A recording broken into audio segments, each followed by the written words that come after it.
Assalamu алейкум. Өткөн ата энесине аш берүү керекпи же милдеттүү эмеспи? Арбактар үмүт кылат деген чынбы? Милдеттүү эмес. Өткөндөргө аш берип коюу ыктыярдуу. Мүмкүнчүлүгүңүз болуп турса, берип койсоңуз шариятта тыюу жок. Бирок сөзсүз берсин, кылбасаң күнөөкөр болосуң деген кеп жок. Арбактар үмүт кылып турат деген чынбы деген ол чын. Арбактарга ошо соопторду кимден барганы да сезилип турат дейт риваяттарда.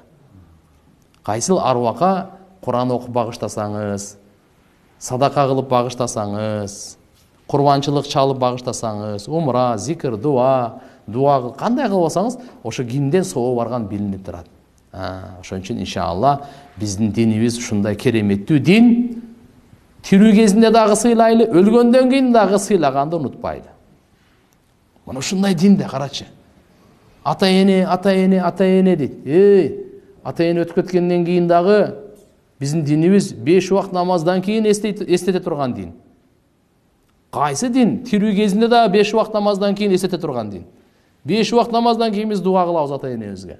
Тирүү болсо Алла Таалам өмүрүнө, ырыскысына, ден соолугуна береке берсин, бакыт берсин деп. Өлүп кеткен болсо күнөөсүн кечирсин, Аллахым даражасын көтөрсүн, Алла рахаттандырсын. Мына 5 убакыт намазда бир күндө.